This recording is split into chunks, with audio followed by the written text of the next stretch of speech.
are live. I'm hoping we are live. We are now on a new platform, um, Riverside. We literally try to get on right now.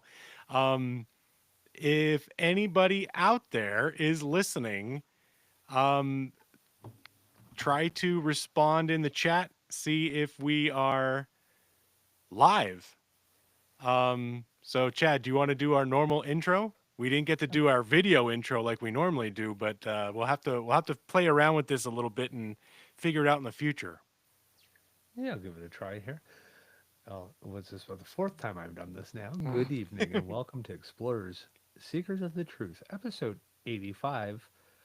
Sit down, relax, shake off the normal world, and journey with us to the other realms of possibility.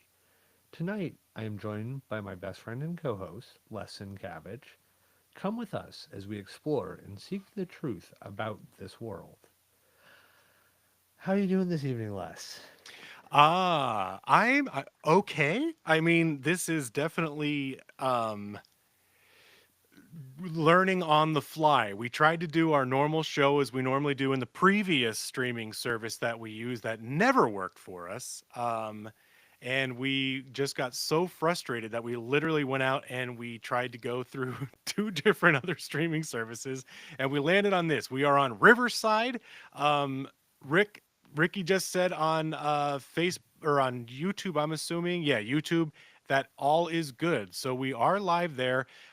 It's streaming live on my personal Facebook page. I don't know if I have to upgrade or whatever to get onto the Explorers page. So we're going to try and figure all this out, ladies and gentlemen, as we move forward. So please bear with us. This is going to be a learn as we go kind of process, but hopefully this streams better. I hope we sound okay. I hope the video and everything is coming through okay. So far on my end, I'm not seeing anything acting up. So um, I'm doing better now. How about you, buddy? Doing pretty well. Yeah, I mean, minus the normal crazy technical difficulties that we seem to have with every episode. But That's true. That's true. so, can you tell everybody where they can find us? At least get that part Yes. out of the way. Yes. See, this is throwing me off because it's literally on the fly. You can find us live on Facebook, hopefully eventually on our Explorers Facebook page, and on YouTube, which obviously Ricky has commented. Thank you, Ricky, for letting us know that we're live on there. You can find us on Twitter or X at Explorers Group, on our website, explorersgroup.com. We're on all the major podcast platforms, which hopefully we will still continue so with Riverside. I got to figure out how to get it from here to there, but we will be there. Yeah, so while you're listening to us on Facebook, um, follow us on Facebook, like and subscribe on YouTube, and give us a 5-star review on the podcast listening platform of your choice. Back to you, Chad. Yeah, thank you. So, tonight we're going to dive headfirst. Well, tonight we're going to try to dive headfirst into one of the most mysterious and mind altering substances known to humanity, Mm-hmm. DMT. Some call it by its street names of the Dimitri, the Rogan, the spirit molecule. Others claim it's a gateway to other dimensions, but what exactly is DMT? And why do so many people feel drawn to it? Hmm. Stick with us for the next hour as we break it down. But before all that, I want to quickly talk about a few things that have been popping up recently. Please share. Did you hear about the CIA has released information that says they may have found the Ark of the Covenant? Yeah, that sounds pretty wild. Where'd you hear this? It comes from some declassified CIA documents from back in 1989 that, of course, just, have made the circle back to being relevant. Hmm. And it goes back to them apparently using remote viewers, Hmm. some kind of psychic to try to locate the Ark of the Covenant. Okay. A psychic. So this is like the men staring at goat kind of thing. Yep. Okay. All The right. So the whole CIA actually did this. yeah, the men that Sarah Goats was actually based off of true intelligence operations, but this is actually part of a secret program called Project Sunstreak, Okay. and they had this remote viewer, and his case number, whatever, was number 032, Okay. and had him describe what he saw and kind of get like this thing going on without knowing what the target actually was. He described a container made of wood and gold, and it's covered in the image of six winged angels. Sound familiar? That sounds like the Ark. Did they say where it is? Uh, all he basically got to was a remote viewer saying that it was underground in a dark, wet location somewhere in the Middle East. He Hmm. mentioned people speaking Arabic nearby and dome shaped buildings that look like mosques. Uh, okay. So did they ever go find this? Well, that's the thing. There's no like physical proof. Okay. A famous remote viewer, Joe McOnagle, actually called the whole session unreliable. He said it was just random. It was a random training exercise with no real way to verify the results. All right. So basically, the CIA might have tried to find the Ark using psychics, but there's no actual evidence that they found it. Right? Exactly. Okay. It's really just a cool conspiracy theory than a confirmed discovery. So the Ark's location is still just a mystery. Well, now I kind of want to go on a treasure hunt. Just make sure you don't open it. Yeah, because we all watched Indiana Jones and Raiders of the Lost Ark, and I don't want my Yeah. face melted off. Yeah, you don't want to be one of those people that looked at it. That's true. That's true. I am a very superstitious person, so I mean, any kind of lore or legend, it's just like when they go to the pyramids and they open up the sarcophaguses and stuff like that. Like I'd never want to do that because you don't know what you're unleashing. There's always curses on something. Well, here's the thing. Is it a curse or is it random occurrences that are based around this folkloric curse? Like, I mean, King Tut's tomb. Hmm. They really did have people like who died, who had, is it an actual curse or is it the fact that it's a place that's been sealed up for 1,000 years or 500 years? There's gases, there's bacteria, there's fungal type stuff that Hmm. maybe modern day people weren't exposed to. All of a sudden, they're exposed to massive amounts of it. So, I mean, it makes the whole curse, story more tangible, more meaty. Well, true, true. Well, I also saw something interesting. A company called Colossal Biosciences has supposedly de extinct the direwolf.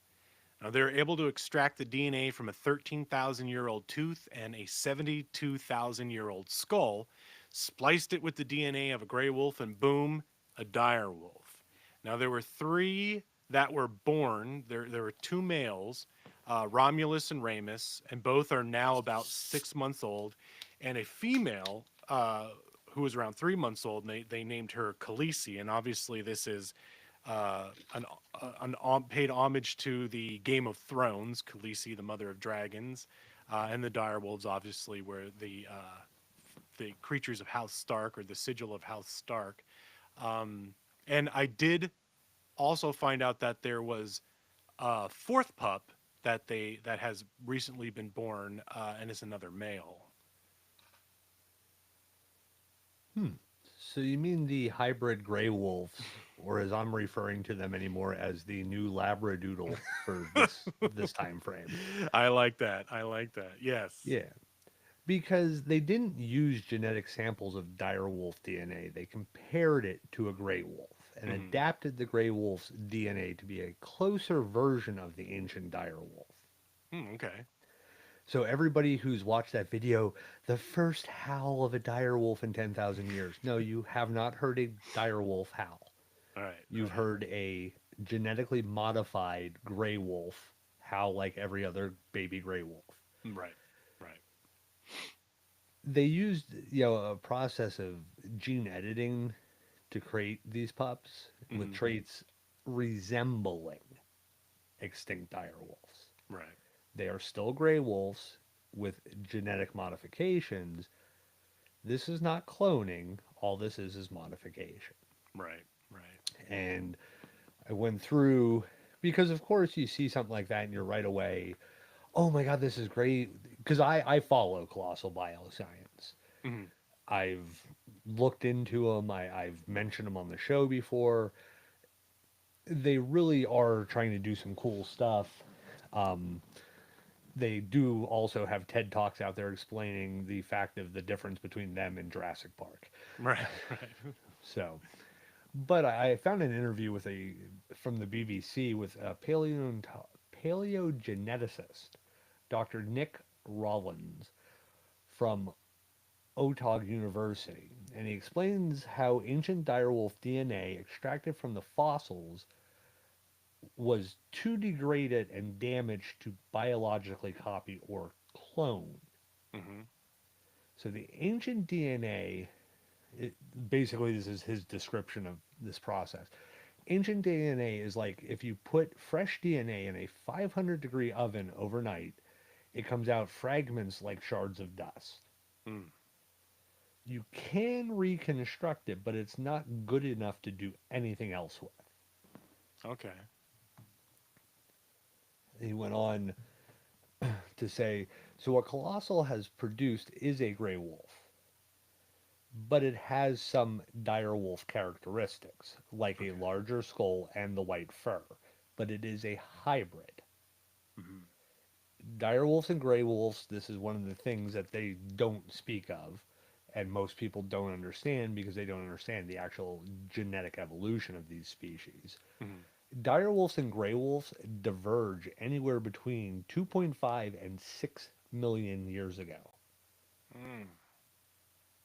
Now, these are actually what would be considered completely different genuses, Right. the two. So, Colossal compared the genomes of the dire wolf and the gray wolf, and from about 19,000 genes, they determined that 20 changes in 14 genes gave them a dire wolf. Hmm.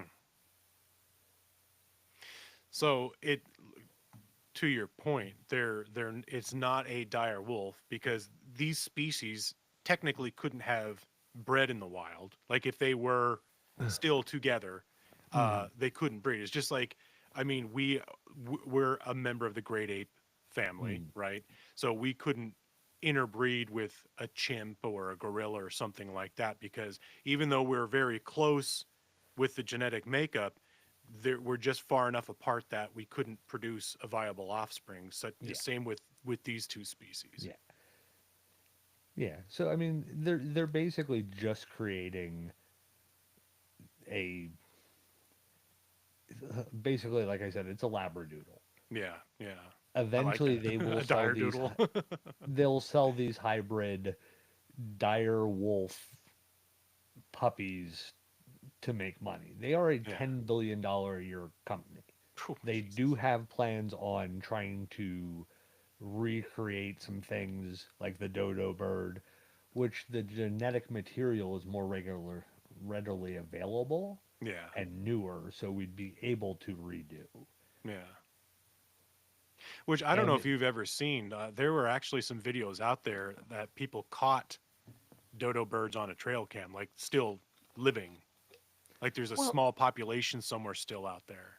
they talk about like they also talk about doing the thylacine. Yeah, And people in Australia and Tasmania and stuff like that still are showing evidence that these things are not dead. They're yeah, not extinct. We have them, we don't see a lot of them, but they're out there. We're yeah. getting videos of them. And of course, it's just like Pennsylvania and there's no mountain lions. And then there's clear game cam footage of a mountain lion walking and then it's well, that looks oddly suspicious. It looks like it's Right. being drug across the frame. It's like it's walking. It's not Right. being drugged. It's not on a cart. It's clearly the fauna and flora of Pennsylvania in the background, and yet no, these things aren't here. Right. Right. Well, I have friends of mine that are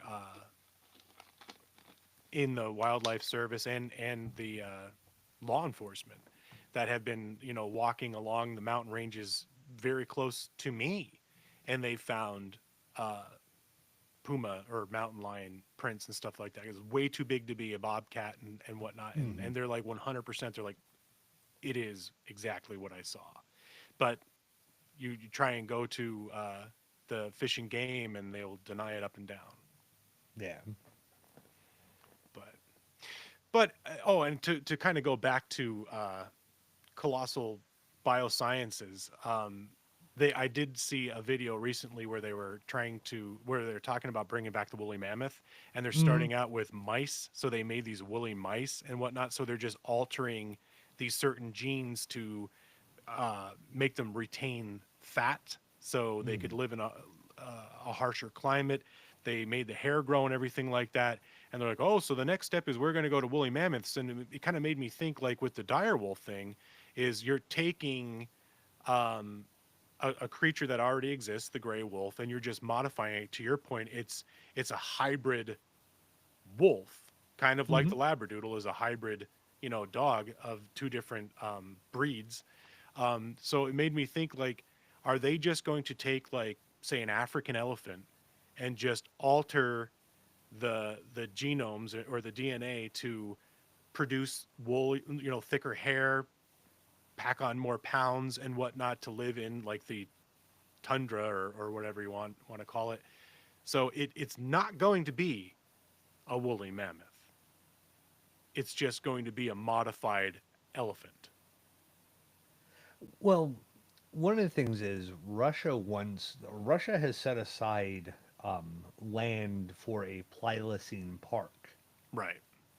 and I think one of the things Colossal is trying to do is become one of the suppliers for this park. Mm-hmm. And I think what you're basically going to get is you're going to get a very hairy elephant that's had the genome modification done. Mm-hmm. And so you're never really going to have a cloned woolly mammoth until we get a very good sample they can do it with, just like the dire wolf. It's never going to be a dire wolf. Yeah. It can have all the traits of a dire wolf. It's Lutzak. Yeah. Lutzak did this in 1920s and 30s in Germany and Poland. The cows that he created were based off those Ornoch. They're still in the woods. They're still there, and what they're doing now to try to make them more like Mm-hmm. the original species is they're breeding fighting bulls into the population. Well, they're actually trying to make them a sport hunt animal. That's what they originally were repurposed or tried to be de-extincted Hmm. originally, and it didn't work. that, isn't that kind of like contradictory to itself? You're trying to reestablish this population that had gone extinct only to hunt it. Well, you got to realize who was going to be allowed to hunt it. No. It was a specific person and a few of his friends, and he wanted it, and he was the keeper of the game, so therefore it was for him. Ah, gotcha. Gotcha. But they would have kept a breeding population and stuff like that. But the whole thing is, you can't things go extinct for a reason. Right. You know, to bring stuff back, if you were doing the true, hey, here's woolly mammoth tissue, here is the genetic code, let's create it in a lab, the proteins, everything, put it into an egg, put it in through the system, birth it, and have a true woolly mammoth. But here's the thing, it's still not a true woolly mammoth Yeah. because what's it going to be raised by? Elephants. An elephant, right? Yeah. So it's never going to have, it would take 5,000 years of us just breeding these. And once you get a certain population, you can breed them to each other and then build them out from there. But they don't have the genetic memory Mhm. of what a woolly mammoth would have been, a mother woolly mammoth teaching its young, a father teaching its young Yeah. to be an actual woolly mammoth. You're going to have animals who may have all the physical traits to live in environments, but not the knowledge or skill set to live in said environments. Good point. Very good point. Yeah, I don't know. It all sounds great, but it kind of to go back to the Jurassic Park, like you're trying to play God, you know what Mm-hmm. I mean? And one actually that line exactly. I was watching an interview with one of the colossal employees, and somebody had said that aren't don't you think you're trying to play God here? And they're like, well, people say that, but we're not trying to create something new. We're trying to fix the mistakes of human error. We're trying to bring back these things that would still be here if we didn't do. I'm like, woolly mammoths, dire wolves, like that wasn't modern human eliminating these things. I mean, it's theorized that uh, the early humans that came into the Americas, hunted them to extinction. But I don't believe that's even the case. You know what I mean? Because there's too many things that are pointing in different directions. But I don't Yeah, know. it's the hubris of man. We constantly think we did it. Hmm. Like, we killed all the woolly mammoths. I highly doubt we're that successful of hunters. Right. You know, I mean, yes, we have eliminated things over the years, Right. or we have damaged the population so much that it dies off within a couple hundred years. I mean, Hmm. yes, we have. I don't think that we're 100% to blame for woolly mammoths, for the giant tree sloth, you Exactly. know, Dude, there's a there. lot of things out there that contributed to it. Now, did we have an impact? Yes, of course. We ate them. They Yeah. tasted good. We kept eating them. Well, think about But all the megafauna predators out there. You can't say that early humans killed off like the short-faced bear, the saber-toothed tiger, all these mhm, dire wolves. You know what I mean? I yeah, just don't. I don't buy it. yeah. No, I mean, again, did we kill one, two, three in a given area at one point? Yeah, probably. Yeah.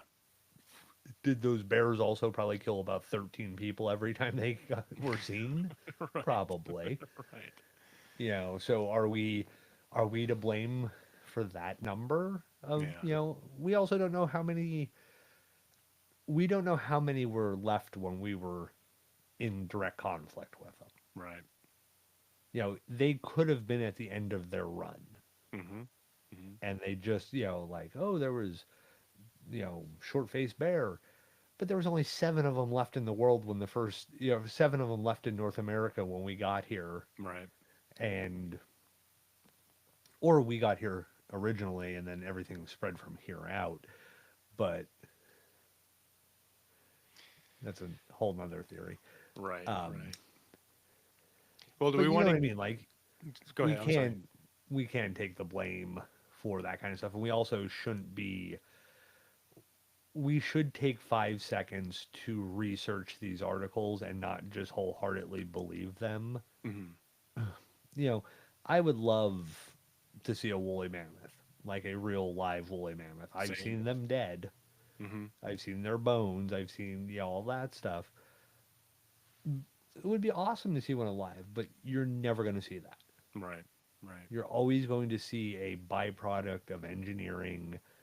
Because, of course, even if we breed them, then we got to also do things to make sure they stay healthy in the modern environments. Hmm. And what did they actually eat in these Hmm. areas? You know what I mean? Because like Yeah. African elephants, Asian elephants, and stuff like that, they're mm, you know hundreds of thousands, if not millions, of years in these areas that they are now, right? That they know what to eat and what not to eat. you bring a woolly mammoth back to life now, like the vegetation now could be is completely different to what the diet was to them 100,000 years ago. Mm-hmm. Even 40,000 years ago. Yeah. So, um, Alicia says I lost you. I don't know if we're completely off. I'm seeing that we're still live, so we'll just keep trucking along. If anybody else could hear us, please comment, whether it be Facebook or YouTube. Let us know if we're still live, because I'm showing our ticker still going. But all right, so moving away from the direwolves, let's get into the meat and potatoes of our main topic. So let's start with the basics. All right. So what exactly is DMT? Well, before we dive into the science, it's important to note that psychedelic substances, including DMT, have been used in religious and spiritual contexts for thousands of years. Many ancient cultures, from indigenous tribes of the Amazon to ancient Greece, have used psychedelic substances to communicate with the divine, gaining insight into existence and experience ego dissolution. Right. And even today, some religious groups use psychedelics as sacraments, right? Hmm. Yeah, exactly. We've talked about a couple of them a little while ago. You have like Santa Domini and Una de Vegetale Church Sure. that I actually forgot to ask my friend how to pronounce it at the end. It's all Uh, right. that churches that legally use the substance of ayahuasca in religious ceremonies in places like Brazil and even parts of the U.S. allow for it, especially Santa de May. They do theirs Christmas Eve Okay. so they can see the elves. And these groups view the psychedelic experience as a way to connect with higher consciousness, their ancestors, and even God Himself. Hmm. Interesting. And many other shamanic traditions use plant based DMT brews Okay. as a tool for healing and spiritual awakening. That is fascinating. So DMT isn't just like a modern curiosity. It's been deeply intertwined, excuse me, intertwined with human spirituality for a long time, right? Absolutely. Yes. It's been something, now, not just DMT, but other, psilocybin, stuff like that have been used. And even some gases that seep out of the earth have been kind of used over the years by these groups for mind altering experiences. Mm-hmm. So now the science on DMT. Yes. DMT is N,N-dimethyltryptamine, and it's a naturally occurring psychedelic compound that is actually found in plants, animals, and even in your body. Mm. It is structurally similar to serotonin and is known for producing short but incredibly intense hallucinogenic experiences. Some researchers believe DMT might even play a role in the human consciousness itself. Okay. And I believe you mentioned this already, but it's the active ingredient in ayahuasca, right? Exactly. Hold on. Exactly. Do me a favor though, when you talk, please get on your mic. Oh, okay. Yeah, it's really low again. Sorry about that. So ayahuasca is a brew used traditionally by the indigenous tribes in South America, and it contains a DMA with an MAO inhibitor that makes it orally active. But when most people talk about DMT trips, they're actually referring to a pure vaporized form, which hits almost instantly and lasts around 10 to 15 minutes. Hmm. That's crazy. So a whole mind-blowing experience in just a few minutes. Yeah. Now, also think I said DMT along with an MAO inhibitor, Mm-hmm. right? So MAO inhibitors are a medical and Western science medical concoction. Uh-huh. We've said now DMT, ayahuasca has been used for thousands of years. Hmm. People who we would consider primitive figured out how to take one element from here and something from over here, put them together, and all of a sudden they can have this crazy mind blowing experience, which has, you know, cultural significance to their people. So when you think about it, that's amazing in itself. It's thousands of years ago these people figured out, hey, if you mix this with this, Yeah. you will see God. But it's within a few seconds. So users often report experiencing entire lifetimes in those few minutes, meeting strange entities or even visiting alternative realities. Hmm. That's that's pretty interesting. So going back to, you said the experience only lasts a few minutes. Um, Mm-hmm. how long? Okay, so I'm gonna. How long has DMT been around in human use? So we talked thousands of years, right? Mm-hmm. What? Well, as we mentioned earlier, yeah, indigenous cultures have been using DMT containing plants for thousands of years, Yeah. particularly in their shamanic rituals. Hmm. Now, in the West, it wasn't really studied until the mid 20th century.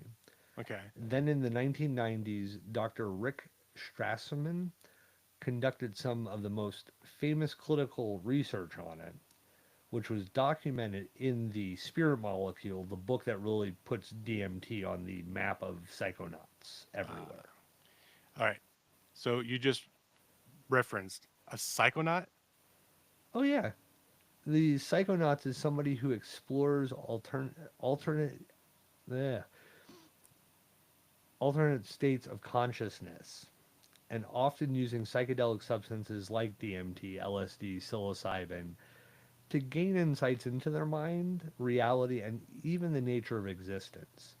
Hmm. Psychonauts kind of treat these experiences as a form of inner exploration. Much like astronauts explore space, some approach it very scientifically, while others see it as more of a spiritual or philosophical journey. Hmm. Well, you learn something new every day now, don't you? All right. So what actually happens when someone smokes or inhales DMT? Like what are they seeing and feeling? Okay. Well, the effects kick in within seconds, and most users describe a rapid disassociation from reality, a rush of geometric patterns, fractals, and vivid colors.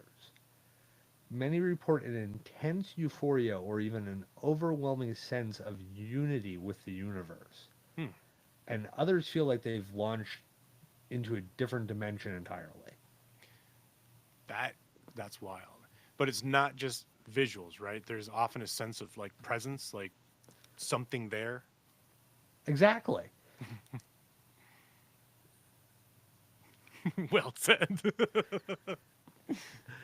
Now that brings us to one of the stranger aspects of DMT is the entities. These people, many users say they don't just see the patterns, the colors, but they encounter beings that seem to be independent and intelligent and communicative at times with them. Hmm. Well, that is that. Sorry, I got sidetracked there. I had a text come through. So, all right. Well, let's. How does this compare? All right. So, how does DMT compare to other psychedelics like LSD or psilocybin? Well, I feel like that was an insinuation that I know what either of those things are like, but You know uh, more than let's. me, so I'm just asking the Oh, question. okay, let's just throw me under the bus. Okay, well that is a great question. Now, LSD and psilocybin can produce deep introspective and even mystical experiences. Mm. But DMT is unique in its intensity in the sense of complete immersion into another reality. It's often described as being more real than real, Mm. where like LSD and mushrooms still leave you somewhat grounded in this world. At least that's what I've been told. Right, right.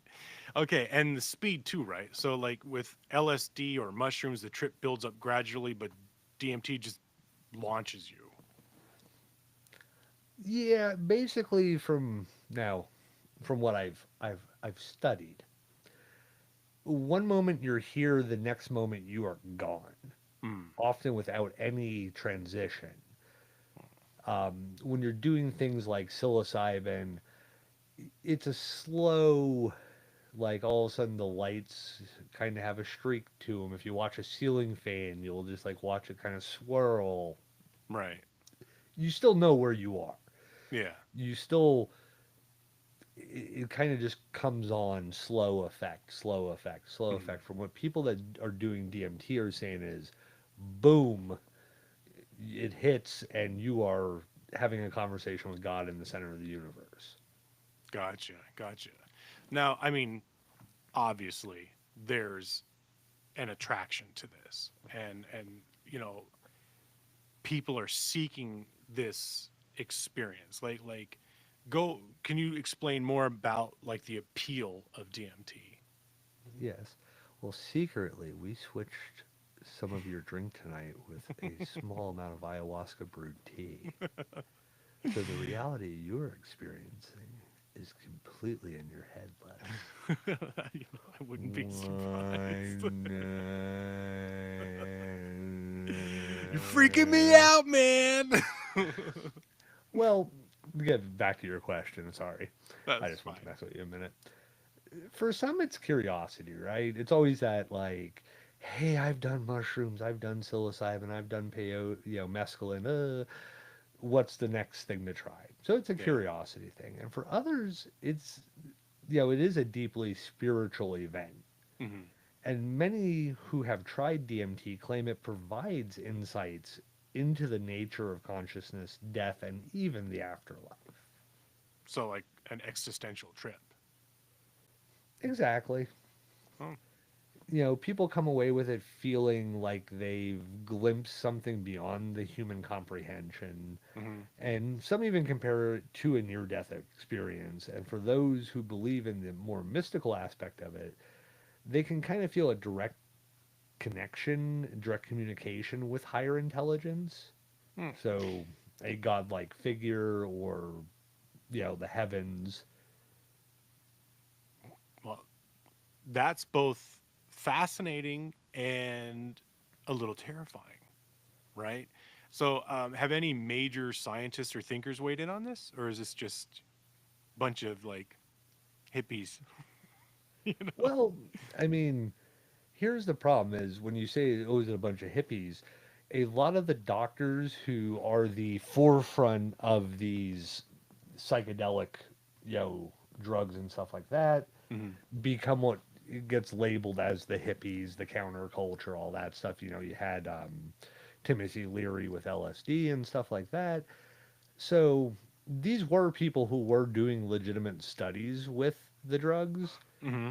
and then you know because of intervention from higher authorities, they became counterculture revolutionists.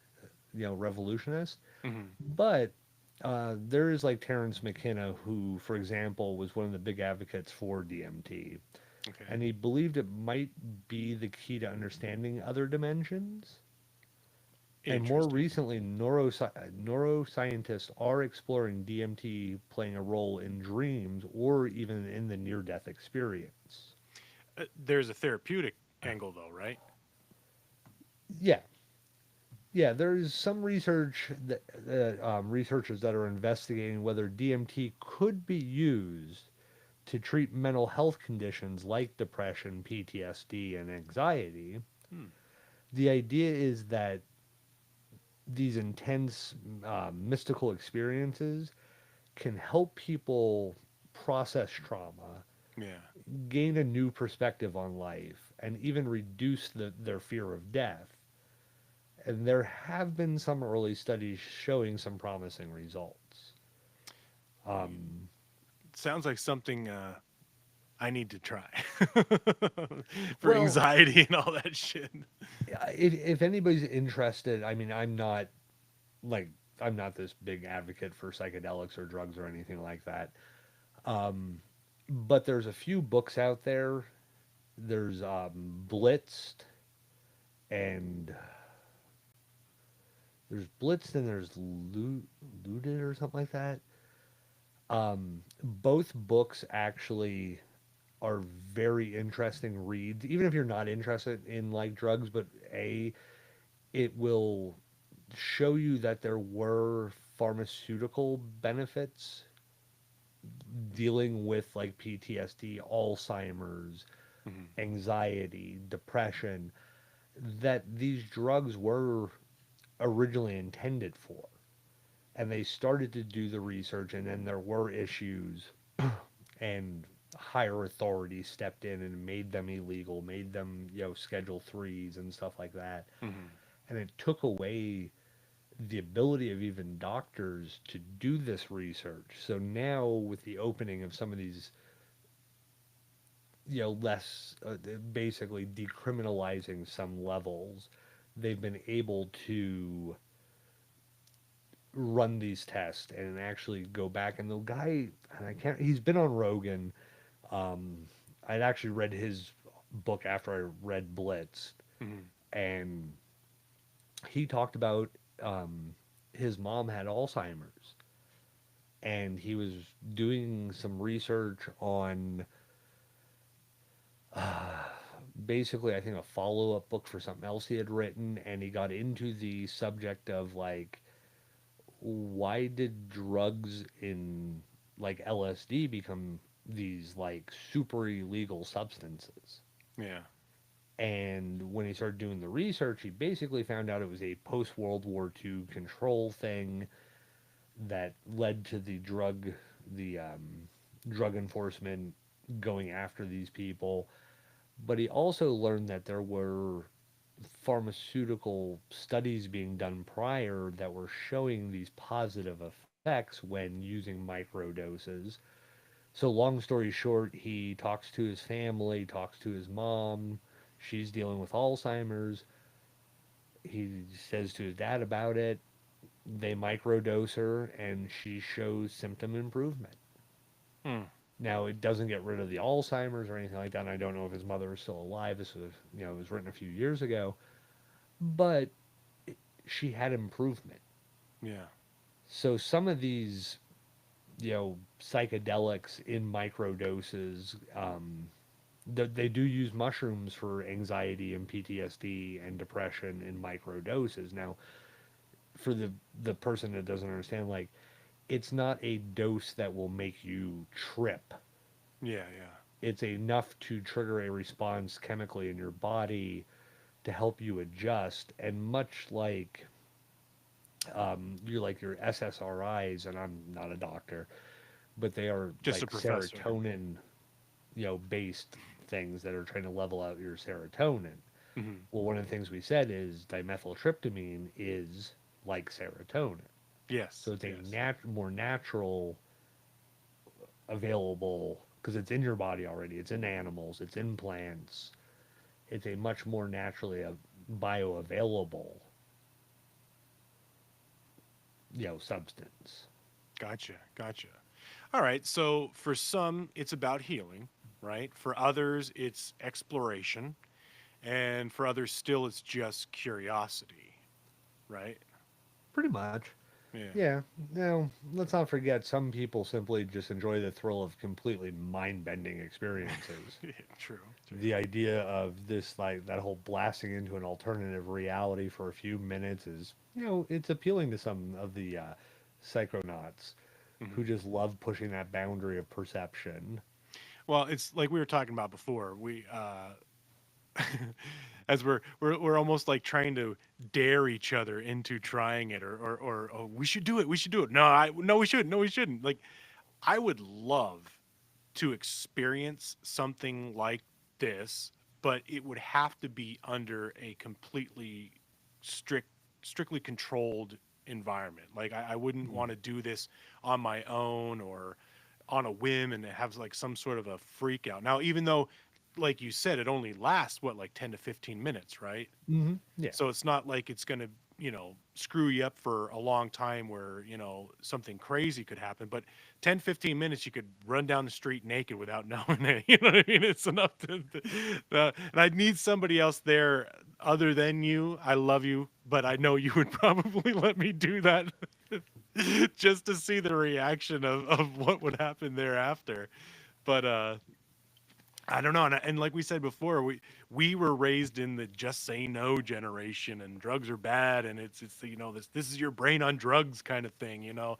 So Hmm. I am ingrained in me is the fear of trying any of that stuff, and I was never like I don't even like drinking, let alone drugs. You know what I mean? But I still, as we get into the next section, there are things that I think would just I would just love to communicate with. I mean, this is we are uh, seekers of all things strange. You know what I mean? This is like what we do, but I just I'm terrified to try it. Well, the first thing we got to do is get you in a float tank. Yes, See how you do with that. Let you get used to the float tank idea. Mm, Then I dose you while you get in the before you get in the float tank. We don't tell you. We close the float tank. We see what happens. You're I not drown gonna and die. drown. I drown and die, and you will have all my personal effects. They'll all be passed down to you. My whole library of cryptozoology and paranormal books. They're yours, buddy. They're yours. So, all right, moving along, we're coming into the next section. So, I've heard talk about, people, and you had mentioned before, meeting entities while on one of their DMT trips. So let's talk a little bit more about these entities that people, keep mentioning, and who or what are they? Hmm. Yeah, and this is kind of like some of where it gets weird, really, off the wall. So there are some commonly reported. So this is where it kind of does get weird because it's not just random things people make up as they're going. Um, these Sorry, are I'm sorry. I mean, Matt, you could always start with smoking crack. Yeah, baby steps, baby steps. yeah. We'll give you we'll get you up on the harder stuff as we go. That's right. Sorry, go ahead, buddy. Yeah. So these are things that people have been reporting kind of consistent when they do experience a otherworldly being, right? Hmm. So there's this thing called the machine elves, which are mischievous, intelligent beings that seem to communicate telepathically, and some users report that they seem to be tinkering with reality itself, Oh, that's cool. almost like cosmic engineers or digital architects from another dimension. Mm. So, you know, it's kind of an interesting little kind of sub creature, like almost like gnomes and stuff like that, Hmm. or what Well, was you it, the mentioned before, cobbler?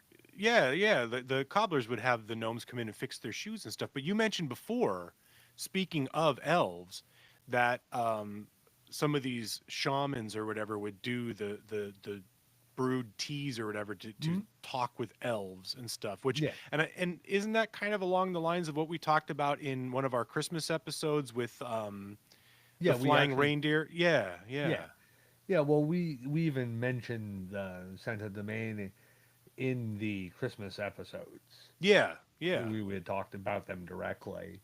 Hmm. Yeah, so it's one of those. This is one of the more common ones. Is the machine elf, right? And then you Yeah. get into the jester and the trickster. Now, these are playful but sometimes unsettling figures that challenge users.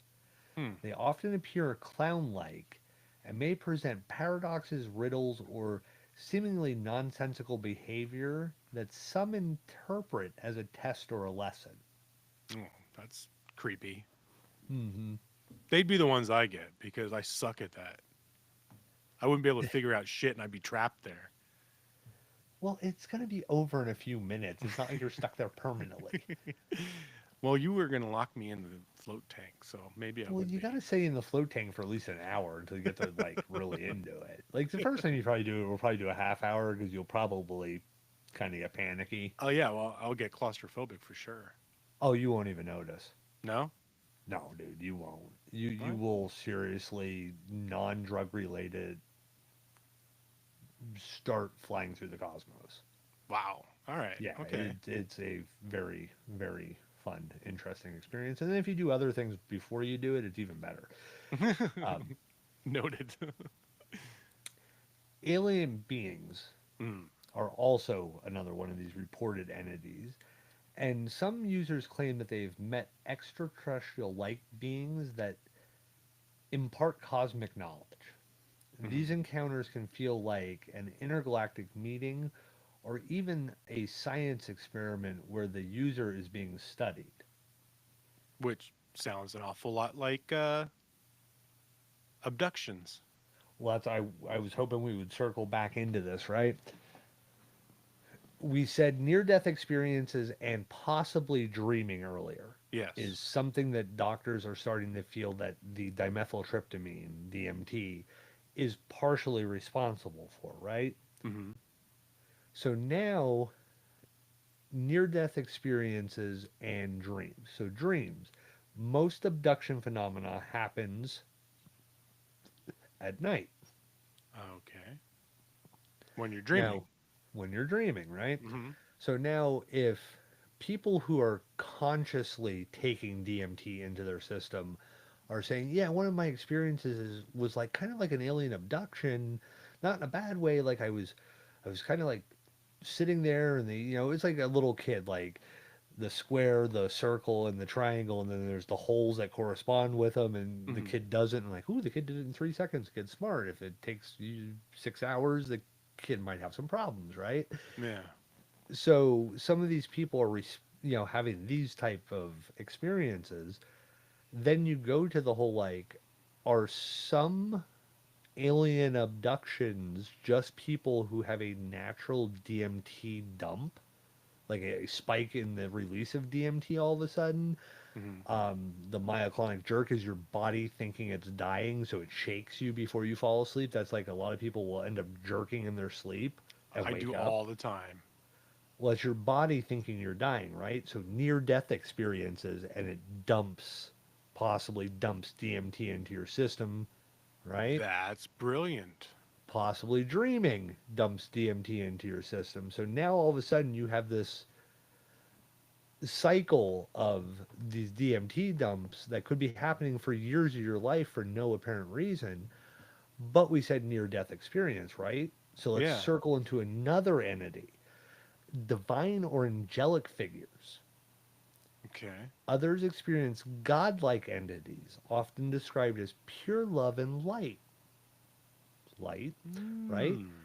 These beings radiate an overwhelming sense of peace, enlightenment, and transcendence, leaving users feeling with this deep spiritual insight, thought process. Very much uh, reminiscent to the tunnel of light that Yeah. people, the near death experiencers, talk Hmm. about. Yeah. So yeah, you're getting these possible answers to the whole like not and like I'm not saying like all alien abductions are DMT spikes because I can't the Travis Walton one I can't say that four people had a massive DMT spike and one of their friends disappeared for 4 days and then was found Right. miles Right. away, or Betty and Barney Hill. I can't rationalize those, but some people who have these repeat at home nighttime Hmm. abductions may just be experiencing a spike in a natural spike and release of DMT into their system. Right. What was that movie, The Fourth Kind, wasn't it? Where it was all the people that would fall asleep and they would have these abduction. In Alaska or something like Yeah, that. yeah, yeah. Yeah, the Great fourth movie. kind. Yeah, great Great movie. movie, yeah. And they would always have the owl or whatever that was sitting out their window, Yeah, the which the owl. yeah, Which yeah. also, if you think about, has a lot of mythology and folklore dealing way back to like ancient Greece and stuff like that, where the owl, also a culture who used, Ayahuasca like things. psychedelics Yeah. to communicate with the gods and the temple, the oracles of Delphi. They've basically figured there was gas vents under the ground that were making these young girls high, and then they would speak, and then there was an interpreter, and the interpreter would take it and say, oh, this and this and this. Well, the girls were actually ingesting some kind of gas that was actually making them trip. Hmm. Now, we were talking alien abduction, right? So another thing that a lot of people claim with alien abductions are insectoids or reptilians, right? Yeah. So, one of the common reported group of entities in DMT experiencers, they will occasionally, people will encounter creatures resembling mantis, snake, or reptilian beings. Hmm. While some find them neutral or wise, others describe them as cold, calculating, or even unsettling detached from human emotion. Hmm. So, first of all, why would you assign human emotion to reptiles? Reptiles are naturally not going to have human emotion, and bugs don't either. But Right. it's just a weird thing there. But again, we're going back to this possible release of DMT at night while you're dreaming, thinking you've been abducted. You're seeing, like, well, if you think about it, the Nordics, Hmm. right? Alien, common alien phenomena, right? Nordics, angelic like, reptilians, insectoids, right? Hmm. And general, like, alien beings, right? Hmm. Well, right there pretty much is what everybody describes. And yes, it is much like the people of Earth. There was a Nordic, Hmm. there was a reptilian, there was a gray, and there was a machine alien, Yeah. a cube, right? So we are basically looking at the descriptions, either people who are taking psychedelic or taking DMT are thinking about these things because they've read so much about aliens, Hmm. or this thought of aliens has always been something in deep in the rooted consciousness, or people who are being abducted by aliens are actually just having nocturnal DMT spikes Yeah. and creating this whole, because like it does, it pulls you out of your consciousness into this, you know, cosmic feeling. All of a sudden you're on a spaceship and you're being observed, or you're talking to, or they're giving you love and telling you you are special, because that comes from people of Earth. That's a great fucking show. I don't care what anybody says. I want. So what's What that? what was that on? People of Earth. I don't think I've ever TBS. seen it. TBS. Yeah. I have to check it out.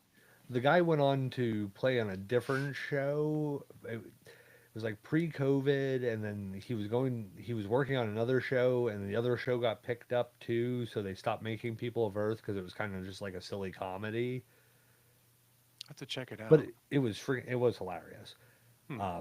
But it was the different types of aliens, and it was a abductee group, like a therapy group. Yeah. And here they were just like, all the trope of alien abduction was just being played out as a comedy. Hmm. I definitely want to check that out then. Yeah, it's a funny show. So So go ahead. No, no, I was. I was just going to say, I know we talked about this earlier when we were going over the show notes and everything. Um, a lot of these elves, the jesters and tricksters, I mean, that kind of poltergeisty, you know what I mean? Just the activity of pulling pranks and stuff like that. Aliens, obviously.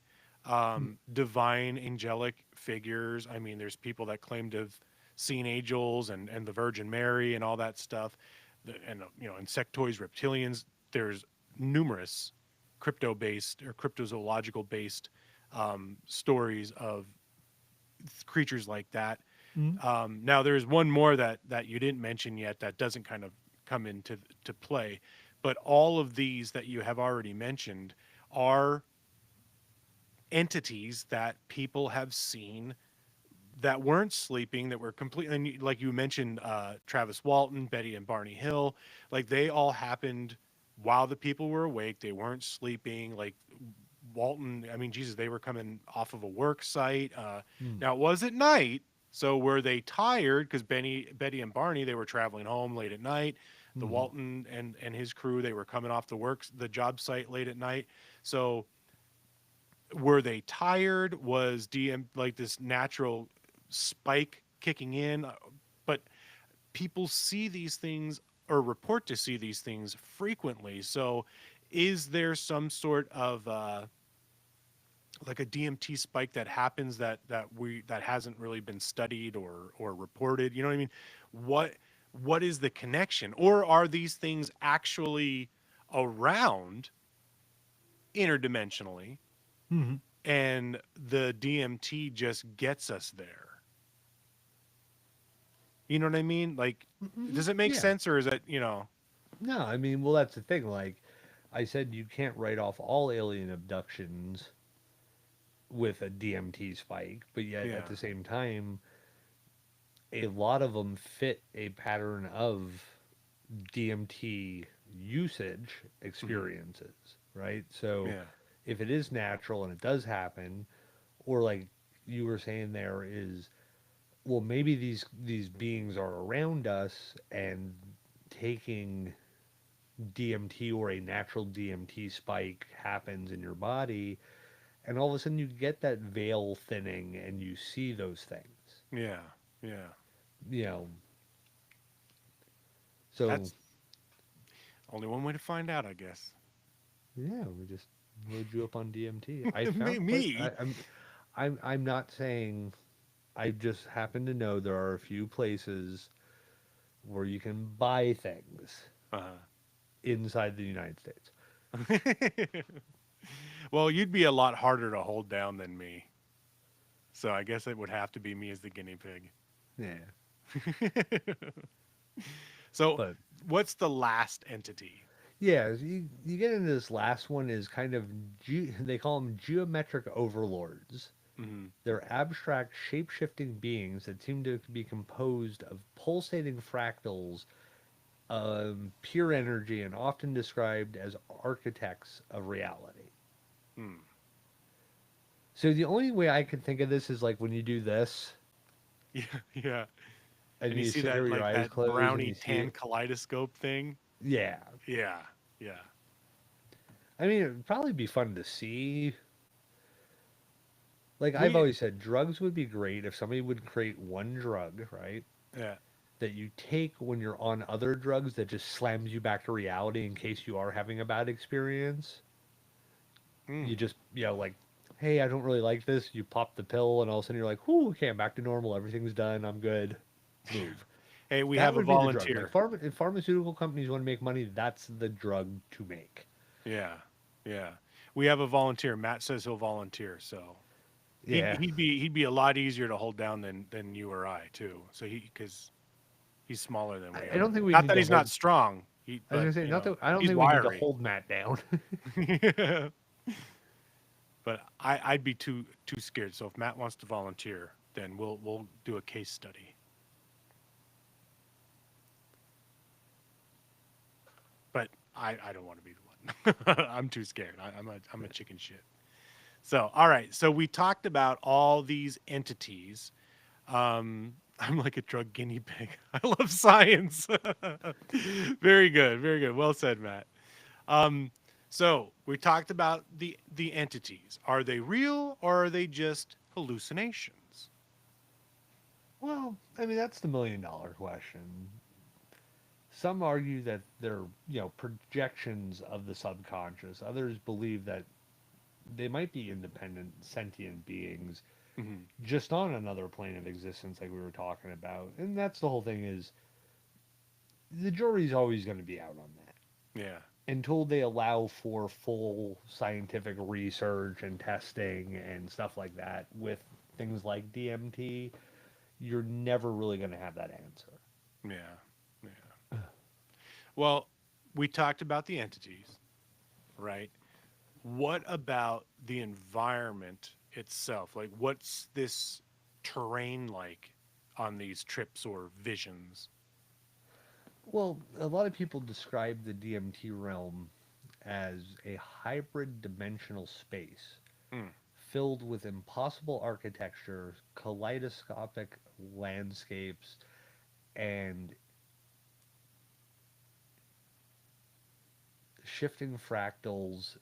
Some report traveling through tunnels of pulsing energy, stepping into vast cosmic cities made of pure light, or being surrounded by immense cathedral like structures Hmm. adorning with alien flowing scripts. Okay, so kind of going back uh, to the near death experience. Mm-hmm. You see the light, right? So Yep. pure light, being surrounded by immense cathedral like structures, the pearly gates, the kingdom of heaven, like all that, you know. And again, DMT is supposedly released at the time of death. I mean, is that the like your body putting you into that relaxed state so your final moments are not, you know, painful or whatever? Because I remember seeing something a while ago about a girl who was, I think she was like in Russia. She went on a hike with her dad, and they both ended up getting attacked and killed by a bear, a brown bear. Hmm. And I think like supposedly the girl called her mom while this was happening, and her, I mean, imagine being the mom, Jesus Christ. But apparently the girl was talking to her mom while she was being mauled, like screaming, "Oh, it's eating me, it's eating me!" And then finally she got to a point where she's like, "It's okay, it doesn't hurt anymore. I'm okay. I don't feel any pain. I don't feel." And then finally she ended up, Mm-hmm. succumbing to the injuries and whatnot. But Mm-hmm. I wonder, is that what this is? Is that what like DMT is, to put you just in like a suspended state of reality where you're just, I don't know, you're at peace, for lack of Mm-hmm. better terms. Well, I mean, most doctors say the whole near-death experience thing, or the seeing the light and all that stuff, is just chemicals in your brain. Hmm. Hence, dimethyltryptamine, Yeah. be just released at the end of life, and maybe it is what allows you to make it the journey to whatever your next step is, Yeah. or maybe it is just your brain's way of saying, hey, for old time's sake, I'm going to give you this one last, everything's okay. Yeah. Yeah. Well, it definitely sounds like an insane experience, and it's wild to, like, a lot of people report similar themes despite never talking to each other about it beforehand. Exactly. Should put a little bit more excitement on that. That's what makes it so mysterious, though, is whether these realms and entities are constructs of a mind or a glimpse into something beyond. DMT remains one of the most intriguing psychedelics out there for a lot of people. Hmm. And the fact that these people aren't, it's not like there's tons, like, I mean, before Rogan and stuff started talking about it all the time, Hmm. you know, there were very few people in the world who did it, and they never really, like, several people I follow have done it over the years, even before Rogan. And they never got into like, oh, seeing entities or seeing this kind of thing or that kind of thing. They're just like, it's this amazing conscious altering experience. You will talk to God. You will come out of it feeling so much better about a lot of things. You will be more introspective and adjust it to things around you. Hmm. So it wasn't like they were feeding these thoughts of like, oh, if you do this drug, you see this or this happens. You know, it's like the stupid joke about it's hard to gain weight on LSD because there's a dragon guard in the fridge, right? So a lot of people have heard dragon, dragon, dragon, dragon, dragon. So they're predisposed to take a hit of LSD and see dragons or see winged serpents or because your brain's already kind of thinking those things out, Yeah. right? A lot of these entities and stuff like that aren't, they're not, now more now so it'll be a common theme, but when they're compiling these stories, a lot of times these are people that have completely different, come from different cultures, different life experiences, have done DMT at different times, but there's also groups of people who have done DMT together Hmm. who have independently stated these stories of seeing like this little elf-like creature, yet they did DMT, they were taken, they were separated, they were asked questions about their experience, and these people independently were saying, oh, there was like this little elf over in the corner of the room and he was like doing something. Or, there was this, in the other corner of the room, there was this like, like angel standing there watching us, just telling us that life is, this will pass and life is, da, da, da, da. Yeah. Independently, like four or five people that were in the same room that didn't talk about their experience, talked to other people about the experience and experienced the same thing. Interesting. Hmm. Mm-hmm. All right. Well, we covered all the good stuff, right? Or all the effects of DMT, but we didn't really talk about any kind of risk. So, do you know what, if any, the side effects are of DMT? So physically, DMT is considered safe when used responsibly, Hmm. and there are no known lethal dosages. Oh, that's interesting. But psychologically, it's a different story. For some people, these trips can be overwhelmingly intense, and if someone isn't mentally prepared, it can lead to like anxiety, panic attacks, and even paranoia. That's kind of funny when they're because they were saying about how this is used to treat those exact effects, right? Well, treatment, when you think about those things being as used, the drug being used to treat those things is we give you a dosage large enough to start the tripping process, Uh, but not too large to send you too deep too quick. huh, that And makes then we sense. talk you through what's going on. Okay, Mm. it's okay, relax, you're perfectly fine, your blood pressure's good, your heart rate's good, just go with this, Yeah, yeah. experience what you got to experience. And then it's also the ability to like microdose somebody, Right, like right. take this, couple of grams of this powder every day in your water, and it allows your system to get enough of it, but not too much of it, where you're not actually tripping, but you're getting some of the physiological response from it. Yeah. So that's where that part of it comes in. But you can also, I mean, don't get me wrong, you could have too much sugar and have a bad experience. True. True. All right. So, what about long-term effects?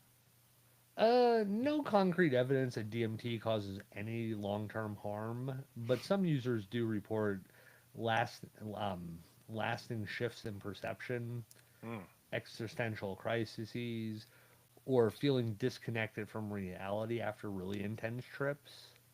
So, it's definitely not something to take lightly. Definitely not. I mean, it is a powerful experience that requires the right mindset. Um, people have felt like they brought stuff back with them. That's Like, creepy. yeah, like where they did ayahuasca in the Amazon, came home to, Australia, and felt like in their house there was this little, like, mischievous elf running around Yeah. causing problems. And that, were they really experiencing that, or were they writing off shitty behavior because of that? Right, right. Some people will write off shitty behavior because of something. Hmm. Oh, I was bad at my job because I was, you know, smoking crack. Right. Well, no, you were smoking crack and you were bad at your job. It's not causation. Right, right. Well, that was a wild ride. So, whether DMT is a key to unlocking other dimensions or just an extreme hallucination, one thing's for sure, this is very fascinating. Absolutely. If you enjoyed this episode, make sure to subscribe. I'm doing this part now all of a sudden. Yes. Yeah. My gosh, Let you're us know stealing my what thunder. topics you'd like us to explore next. And remember, always do your research before diving into any psychedelic experiences or before you believe anything you read on the internet. I Right. have safely not become an action figure this week because I'm not that stupid. Well, that's it for today, folks. Until next time, keep questioning reality. And don't forget, when staring into the void, always remember that there's something in the void that stares back. See That's you right. next time. That's right. All right, ladies and gentlemen, thank you for being patient. And I know I said in my post on Facebook that we're going to look into a new thing and we're probably going to do the show later. I was so tired of putting this damn show off, and I was so tired of all the technical issues that I just kind of quick ran out and did a search on different streaming things, and we tried a different one prior to this. So this was the third attempt tonight, and this one actually worked. So, like I said, we're going to look further into Riverside and see if it fits our liking. And there were some things in Be Live, even though Be Live barely ever freaking worked. There were some things in there that I really liked, like the it played our intro. We were able to schedule shows and everything. So, oh, my video just changed. That was odd. So I'm going to look into the different functionalities of this and see what we could do moving forward. So that said, thank you all very much for tuning in, and we will see you hopefully in 2 weeks. I think the next topic we're going to be covering is haunted objects. So keep an eye out for that. We'll try and get it scheduled. And like I said, Chad and I are going to try and work behind the scenes in Riverside and see what we could dig up on this. And again, we hope you enjoyed, and we'll see you all next time. Chad, anything? No, that's all. Have a good night. All right. Good night, everybody.